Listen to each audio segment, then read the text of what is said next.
he is. Fucking General. Big Laz.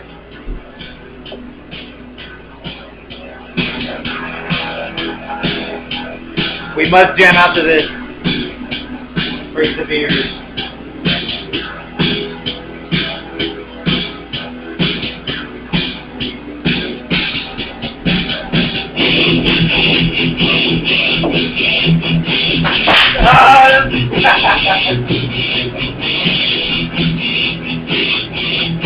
I never felt my beer the whole time.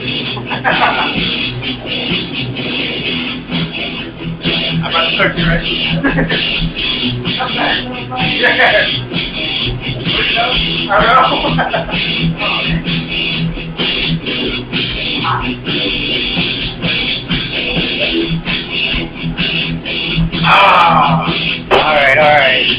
Alright. Thank you, Metallica. Please don't sue us because we know y'all are hurting for money. Lars Ulrich. Don't sue us. It's been a good couple of weeks here. Yeah, it's a nice little layover, nice little vacation type deal. Yeah. What are we calling this episode? We're calling this the pre-Halloween special. The pre-Halloween special Rage and Burial. Oh, pre-Halloween special Rage and Burial show. Yes. Yeah, because we're going to fucking go raging on some shit, and we're going to fucking bury some dudes. Alright, we've broken our segments down. We're back to having our list again. Hey, we our have topics. We have the fucking down low right there. We have our sports. That'll be our first one. Anything with sports. Then we'll do our love line. Yep. Our famous love line. And then we have a huge movie list and somewhat comic news at the end. We say the nerd stuff for the best part because that's how we roll. How we do it? As this is Big Laz and the General. Welcome to Team Chaos Show. First things first. Big Laz and I will be watching Bound for Glory, man. Bound for Glory here at the Cave. I think Batcave. TNA Bound for Glory this Sunday. Main event: Sting versus Hulk Hogan. Versus the Hulkster, baby. Fuck yeah. So we'll be here. I don't think we'll do a show. Well, we don't have to, but I don't think we should. We just might do a little a quick fucking intro mini-sode. Yeah. Fucking mini episode here. But just to see what we're doing. Just to see what's going on. Because we are having a big night the night before, Saturday night. Yes. At? I don't know where it's at. It's at the basement downtown San Antonio. You have to general. I'm not gonna. I know where it's at. But what is it? Where are we supporting? We're supporting Team Chaos' very own Esme, the Hellcat. Yeah. We're gonna go check them out. I don't know what it's about. Apparently, it's like an amateur runway. Yeah, it's boobs, butts, and beer. Nice. As far as I'm concerned. BBB. The triple B. The deadly bees. All the bees that get me in trouble. The good trouble, though. Yeah, the good fucking trouble. All right, but yeah, we'll be doing that Saturday, Sunday. Like we said, we're gonna come back to we're gonna meet up here at the Cave, and on to TNA Bound for Glory. Oh man. I'm loving, because this was information that Big Laz himself broke to me. Apparently, WWE had to cancel 2 shows on the road. Yeah. Because they didn't sell enough. In the same area, the Philadelphia area where they're having TNA Bound for Glory, they could not sell enough tickets for this Saturday or Sunday shows. Why would they be that stupid and try to compete with them on such a high level like that? Vince is arrogant, man. He thinks that, it's TNA, they're no fucking competition. Everybody will go to our shows because they're non-televised. They're going to house shows, you know? So he thought, I'm going to run my house shows same weekend, same area. No problem. What happened? No money. 400 tickets sold. 300 tickets sold. 300 to 400 tickets out of a stadium that houses what? 20? 15, 20,000. 15, 20,000. 400. That's 2%. Yeah, you think he's gonna send fucking his headliners, Cena and Orton, to fight each other in front of 300 people? Yeah, that's awesome. Right. The same weekend that Hogan and Sting are going to be fighting in front of 20,000 What the hell is wrong with you, McMahon? How arrogant are you? It's for the people that think that TNA They support me. I'm McMahon. For the people that don't think TNA does any business, they sold out at Philadelphia Spectrum this weekend. 20,000 people. For the Bound for Glory. Yeah, for the Bound for Glory. Their WrestleMania. The card is looking like this. It's got you got Sting and Hogan as the headliners. You've got the World Championship belt. You got Kurt Angle versus Rick Rude's nephew, Bobby Roode. You've got an I Quit Falls Count Anywhere match with AJ Styles versus Moloch. Moloch? He's gonna fight him? Yeah, he's gonna fight him. Oh, it's the I Quit again. I Quit Falls Count Anywhere in the building. So that should be fun. You got fucking RVD versus the Diamond Dallas Page's brother, long lost brother, Jerry Lynn. no. Sammy Hagar. Sammy Hagar Page. Mob Tequila. You got Mr. Anderson versus Bubba Ray Dudley. You got fucking Jeff Jarrett will be there. Sting. It's gonna be a who's who of lineup. Scott Steiner. You're gonna have everybody in there, man. And possibly, because Big Eyes and I, we know Hogan's patterns. We know Bischoff's work. We would a spoiler alert. You can't count on us for it though. We're usually a higher percentage, but we're 50% sure they'll share something to do with Goldberg on Bound for Glory. But definitely Chavo Guerrero's going to be there. Oh yeah. But I'm still saying, am I going to have a peak of Goldberg? Yeah. Or a mention of Goldberg? He might, because he's making his comeback. He's ready to go, man. He's ready to go. In addition to that, there's going to be a couple of more surprises. Bischoff not saying what they are, but he said there's going to be some surprises at the show. And, other TNA news includes they've added a match to the pre-show, because it's going to be a total of 9 matches on the show. Damn. It's going to be a fucking long month. It's going to be a big show, yeah. It's their biggest show of the year, man. It's like an offset. Yeah, hell yeah. So they're going to have everybody there. Scott Bale's going to be there. He's going to be there to fight that dude, Eric Young, for the United States title. Another one I found him in the Yeah. He's actually going to have a match with him. That was actually pretty funny. That was really cool, Scott Bale. To do I knew this was coming. Out of nowhere, he's just waiting for it. For those of you that don't know what we're talking about, please YouTube it. It's Scott Bale just gets insulted by, what's his name? Eric Young from TNA. At a private golf resort. Fucking great. So that show should be awesome. Should have some good surprises, have some good matches. And of course, you can't beat the main event. Sting versus Hulk Hogan. That's a fucking classic. Sting already put Flair to retirement. Yeah, he did. Flair will most likely be there. Yeah, he's going to be in Hogan's corner. He's not going to be a wrestler, obviously. Watch my beer, man. Oh, yeah. Watch the beer, man. Watch the beer. But it looks awesome. But I'm just happy to know what bitch McMahon is losing and crying again. Fucking bitching and awesome, man. He did some crazy ass moves this week because he was so worried about what happened this weekend. He took Triple H off of TV out of nowhere, put this other guy in charge, came back to TV when he said he was never going to come back. This happened on Raw. Okay. And he totally switched everything around at the last minute because his ratings have been going downhill. The attendance has been going downhill. Everybody's tired of seeing Cena and Orton as the champions. Nobody beats those guys. Nobody. It's the same guy. Cena, man, that's a big dude. Yeah, but for 5 years? Yeah, that's true. The guy's been fucking champion off and on for 5 years. Why doesn't Triple H challenge him? Because Triple H has won the damn belt 13 times. They keep putting it on him, but he goes, give me the belt. And what was it that they were going to bring The Rock back? Yeah, they're going to bring him back. He's contracted to do 3 appearances with WWE. Appearances, but not fights. Yeah. The only match that he's going to do is WrestleMania next year. Next April. That ain't going to happen. Versus John Cena. That won't happen. They announced that one the night after WrestleMania last year. They announced it. But yeah, he's gonna appear in 2 weeks in Boston. It's gonna be basically the Rock appreciation night. That's pretty stupid. Yeah, you gotta do jack. That's a cheap way just to get people to go in. Yeah, just get some viewers. But guess why WWE's ratings have gone down? Because of us. That's right. That's right. Here it first. WWE, we do not support you. The only reason we would ever see anything to do with you, well, I would see anything to do with you. Laz would see it just to keep up. He's our, what you would call the ESP analysis of the wrestling. I would only see it if you would bring back, like, if you would have a match, you know, an Undertaker match or a Diesel match. Undertaker versus Diesel. Hell, that too. I'd watch that. We can't say that because he'd probably take our idea. Yeah, he probably would. But the thing and about sue us for even talking about it. The thing about Kevin Nash, Diesel, is that he's real frustrated right now with WWE. Did you say he got fired?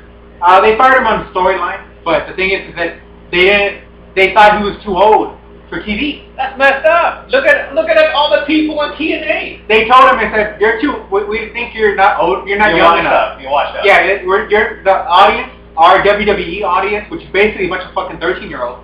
They don't know you, so they're not responding. Well, whose fault is that? That's fucking WWE's fault. Because they're fucking marketing their show to fucking children that don't know shit beyond, what, the year 2000? Well, let's not take anything away from the kids, all right? Because that's how we all start off as wrestling fans, obviously. Mm-hmm. But the fact is that they're screwing these people over like that because they're promising them one thing, and then on the other hand, like, wait a minute, it's not really working out because you just washed up. Right. And we like having our constant superstars winning all the time. So the kids never get to see another guy win because they just have that one guy out there all the time. This is John Cena. He fucking beats everybody, dude. Yeah, McMahon, your formula is working, dude. You do an awesome job. Oh, man. Way to have those ratings just go down. Well, because I saw a statistic it showed that the WWE Raw did a 2.6 last week. 2.6 rating. TNA did. TNA did a 1.1. It was one of their lower ones because they were up against Jersey Shore. Yeah, but that was like a reality. Yeah, it was reality. But usually TNA does about a 1.3, 1.4, 1.5. Which ain't too bad. Which is for Spike TV, it's pretty good. That's Nathan King. It's their number one show. Yeah, they'll rule that station. Fucking USA Network, which does Raw, they get a lot more fucking exposure and more TVs than Spike TV does. Because they come out on the basic of basic. Right. So, you gotta pay more to get Spike. Yeah. You pay less, you get USA. So you get more viewers. So what happened is this. TNA 5 years ago, TNA was doing a 0.5 rating. They've jumped to a 1.4. That's their highest of this year. That's their average. Raw 5 years ago was doing a 3.8, which is insane. And they've dropped all the way to a 2.4. Which is getting closer and closer to a 1.9 every month. So Raw's numbers have been falling rapidly. And TNA's numbers have been rising. So and it's because of us. Because we started the show last year. That's right. But the main thing that pisses Vince McMahon off right now is that he's losing overseas big time.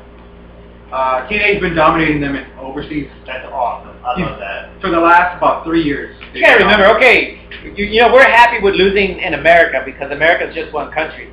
When you're kicking ass overseas, you have 23 major countries at least. Yeah. Well, I've been to those countries, at least 18 that can be at least third world, and they're kicking ass there. That's awesome. TNA, they're doing more tours overseas now. Because, I mean, I know Goldberg, Big Lad brought it up to us, the last time Goldberg did a exhibition match in Africa. Yeah. The Rumble in the Jungle fucking 3 or something. That's a big motherfucker, man. Mm-hmm. I'd like to drink with that dude. Oh, yeah, fucking, the dream team to drink with would be Diesel, Razor, obviously. Yeah. Flair. Goldberg, because, I see how crazy that guy gets. and Piper. Oh, Piper, dude. That guy was fucking right. Piper looks fun to be with. If you ever want to read like awesome drinking stories, read anything that Razor talks about Flair. He used to party with him, man. Fucking, you have Flair walking on the bar on top of it, fucking just throwing $100 bills, fucking buying everybody a fucking drink and shit. Fucking awesome, dude. And Mr. Perfect. There you go, Mr. Perfect. Crazy bad. He was also one of the Wolfpack's like #1 buddies for drinking. I just hope everybody's off the juice, man. I hope they're all off the juice already. Yeah. It's tough, man. It's tough. Rough enough that they have to see a member of the wrestling die each year. Like 2 a year, confirmed, right? Yeah. A lot, like so many of the fucking 90 stars, they fucking been dying. And they're all dying in the 40s. They're not dying like 80 or 60 or 70s. They're dying in the 40s, man. It's like not too long after they fucking were wrestling already for stuff, you know? All right. So you'll catch us here this Sunday. We'll do a little one. Yeah, we might do a little mini episode. All right, now on to football. NFL. There's What we got? okay. Yes, the general getting his ass handed to him. Big lads here on our points leaderboard. I think it's what 73 to 58. 73 to 55. 55. Well, either way, lads has got like a fucking 20 point lead, 25 point lead. Still early. It's only the 5th week. We're early in the season. Oh, I have a lot to lose. We got a long way to go. We got a long way to go, man. I got a lot more to lose, so no worries. It's all good. What's fucking awesome? What's fucking awesome though is that the guy that's at the top of the listing only has 111 points. I got 73. You got 55. So we can catch up those fuckers. Yeah. But what was awesome is I've been picking all the ones that nobody's going for, and I'm getting them right. So that's cool. That's what I'm. Yeah, I've been picking all the underdogs, and they've been winning. Yeah. Like, did you get the Bills this week? Yes, I did. Oh, that was a good game. Yes, I did. That was a good game, man. I got the Bills. That was fucking great. There was one that I did get that I got so mad at. I would never look at Shaw again and say, "You little bitch."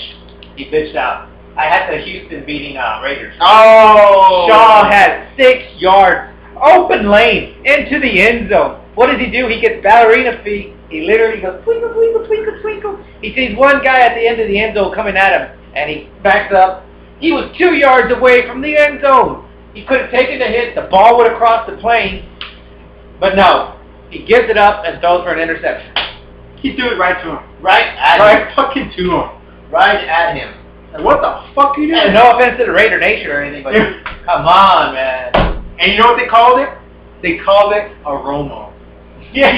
He fucking pulled a Romo. God. That's awesome when you got to refer to the other quarterback. Oh, he pulled a Romo. Officially, Romo is now fucking Woody Harrelson from fucking Kingpin. He's Munson. Oh, man. What do you do when you fucking you fuck up in life? You pull a Munson. And now you pull a Romo. Wow. Oh, wow. That is awesome. That's like a dream come true for us cowboy haters. Fucking great. And I can't. Now we're gonna have to bury Romo. This is the new part of our. Well, show. at least that was one mistake from Sean. Yeah. I'm not gonna take that away from him, but you did bitch out a little bit. It was 6 yards. You could have dived in there. You know, I will say that maybe Schaub got, I don't know. You saw how open it was. Yeah, I did see the game, man. I thought he was gonna run it in. I thought he was gonna run it. I was wow. like, It was a good game. It was a good game. It was a fucking good game. I won't take that away. And the Raiders won it for Al Davis. But, they did not win it. Shaw won it for Al Davis, all right? Well, so, don't get that confused, Raiders. Y'all didn't win it.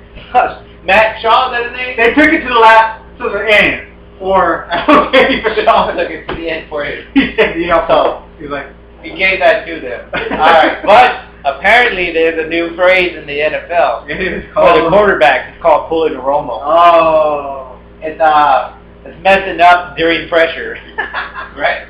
Pretty much.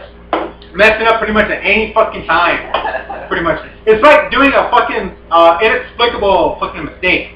Why doesn't Jerry Jones or Garrett, why doesn't he listen to TK? We suggested you start Romo for the first and second quarter because he gives them a lot of points. He scores. They score like crazy in the first 2 quarters, and then they just go downhill from there. Why not have Kitna clean up third and fourth? Oh man, why? I mean, doesn't that make sense? It makes sense, and nobody fucking knows why they didn't do that. They were 24-3. You just relax, start running the ball. No, we're gonna keep going. We're gonna throw interceptions. Why not? Oh god, it was fucking terrible. You know, I'm a diehard Cowboy fan. I can't defend Romo no more because you know Nobody can. He just keeps fucking up. You know. It's just every... But, you know, if you were a diehard Cowboys fan, you would know that Romo cannot play 4 quarters. You would know he's good for the first half or the end of the 3 to 4. He's good for 2 quarters. He's good in, like, spurts. You know, randomly. Random spurts, you know. He'll be good, and then all of a sudden he'll do something fucking insane, stupid. Like, what the fuck are you doing? You know? You just have a fucking brain aneurysm. But, I mean, don't y'all think that would work? You play Romo the first 2 quarters, and you have Kidna clean up. Yeah, it would work. It would fucking work. You know? Kidna's not stupid. Kidna gets sacked a lot because he knows he's not going to throw that dumb interception. Kidna throws it away. He's smart that way. God. You know, that was the big thing about Aikman. You know, he'd drop back, and he'd just fucking throw a fucking bomb, something out the sideline, because he was just throwing it away. And he even said, all the guys would say, man, Aikman became a fucking Hall of Famer when he learned to throw it away. He learned to control his stats. And Romo, he's like, I gotta score on every play. I gotta fucking make a 50. I gotta have the other team score. Yeah, and he fucking still doesn't know. What if he's just going for the worst status ever? The worst statistics ever, you know? Well, he's already got a nickname. Highest interception rate, Romo. Highest fumble rate, Romo. What's fucked up is that he doesn't, though. He doesn't have, like, the most interceptions or the most... He has them at the worst time. Oh, yeah. He's got them at the worst fucking time. Stupidest decision time. Yeah, he's got that stupid decision fucking thing, man. That should be a disease for him. God, well, it's already a nickname. When you fuck up bad, you get at the worst time, you did a Romo. You did a Romo. I love that, man. You left your keys in the car? You gotta go to work in 5 minutes? You did a Romo. You took a dump at work? There's no toilet paper? You did a Romo. You did a Romo, baby. You did a Romo, brother. You did a Romo. You came in your girlfriend and you didn't get her the fucking birth control? You pulled a Romo, brother. Oh, man. You bought a 12-piece at El Pollo Loco? Oh, God. You pulled the Romo. You pulled a Huron. I hate El Pollo Loco, man. I'm just going to get another beer, brother. Right. I'll be right back, TK. Yeah. Give me one. Yeah, I'll get you one. I'm loving that, though. Romo. I am not a Cowboys fan, only because I'm not a Jerry Jones fan. I always say, Jerry Jones is all up in their grill, all up in their business. I hate to use these cheesy lines, but I mean, it's so true. He's got the flavor, or he's trying to be the Kool-Aid without flavor. I don't know. He puts so much pressure on his team. They start falling apart. He puts so much pressure on Romo. The man had a punctured lung, and yet he was expected to play 4 quarters 100%? No. They have a good quarterback kid now. My God, man, did you transport there and back? Did y'all see that? There you go. Am I drunk already? Was I talking that long? What the hell? Fuck, dude, I got here as soon as I could, man. You did that store test, that store travel. I was like, take me over to... Oh, wow. I was telling the fans here that I'm not a Jerry Jones fan because he put so much pressure on his team. Fucking Jerry. So much pressure on Romo. Hey, look, let's get this straight. Romo lost because he couldn't play 4 quarters. The fact that he was still healing from his punctured lung on that fractured rib. Why would you play him 4 full quarters? What? Yeah. He did his job with the first 2. Top of that, yeah. Yeah, check that. You have Kidna. You have McGee. Fuck. You should have just fucked around with McGee.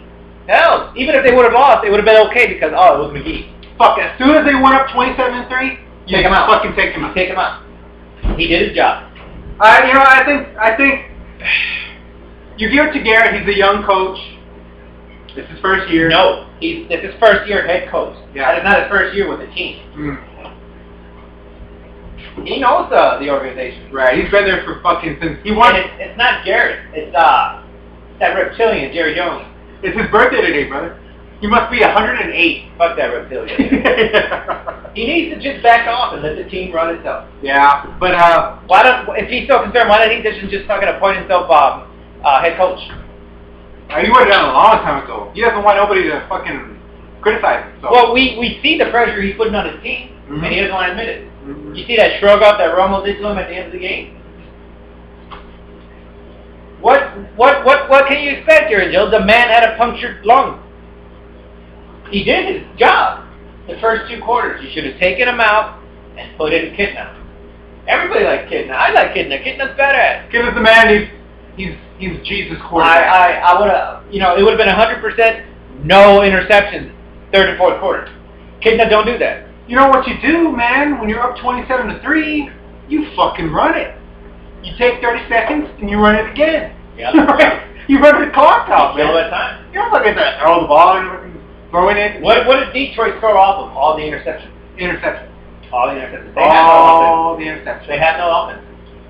He fucking got picked off 3 times and they scored 3 touchdowns.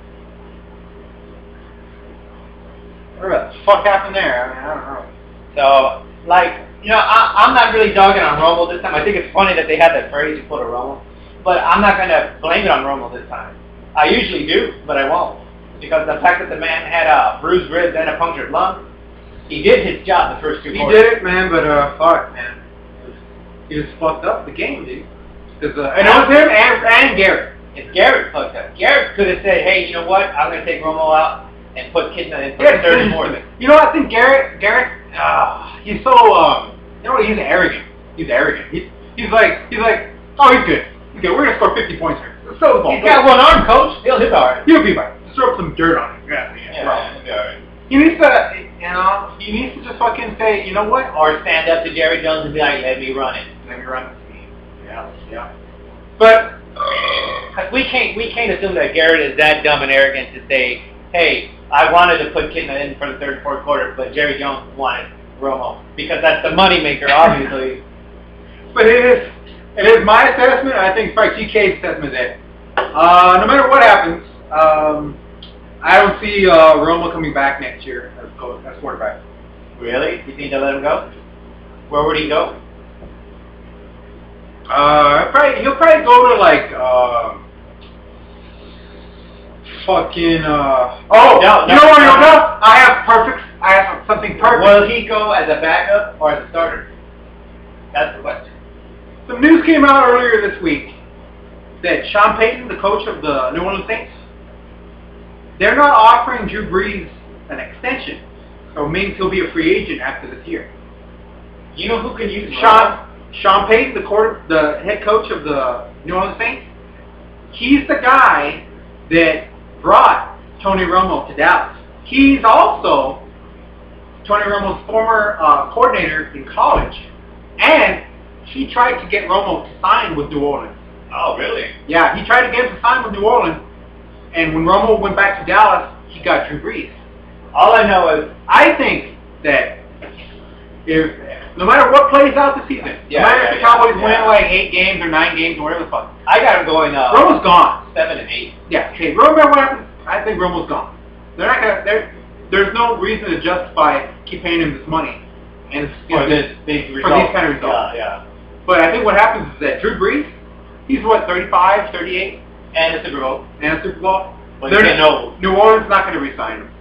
Romo's going to New Orleans to be reunited with his old coach. How old is Brees? Sean Payton. Brees is 35, 38. He's been in the league for a long time. He's got at least a couple more years. Right? He was with the Chargers for a long time. He's got a couple more years. Yeah. You know who could use Brees?